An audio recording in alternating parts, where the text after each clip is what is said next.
Alright, so probably the key thing is we need to prime the glutes, and I want to prime them through a couple of different planes as well as bring them into basically the run motion. So we're going to start with the band around your toes, and this doesn't have to be an extremely tight band. So remember, this is activation. We are not trying to crush things right now.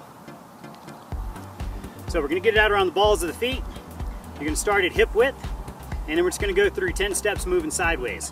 So once you start, you're at hip width, you're not going to get any narrower than hip width. I'm going to go out a few inches, and then I'm going to come in a few inches. Don't let your feet get close together. We're not worried about getting way down low or being completely locked out. Let's just call this kind of the athletic position.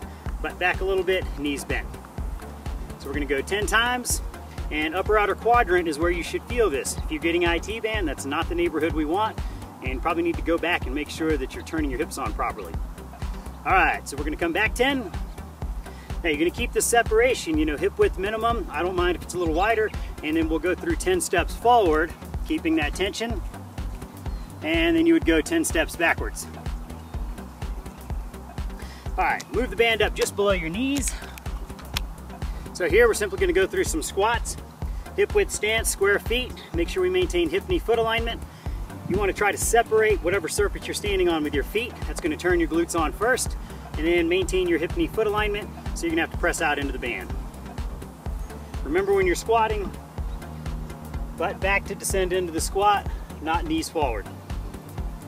So we'll go through our 10.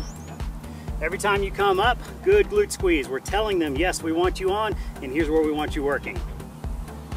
After 10, we're going to go into a fire hydrant. Now the fire hydrant, I am more concerned with your stance foot or your closed chain foot than I am the one that's in motion. So tripod weight distribution, big toe mound, little toe mound in your heel.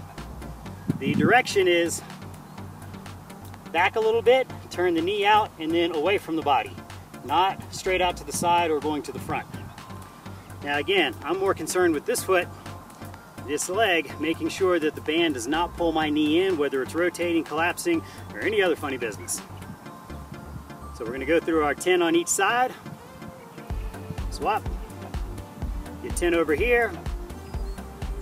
And then last thing we want to throw in, we're going to go back around the toes. This is where you need to make sure you have a band that's light enough resistance so that we can get your knee up above hip height or waist height.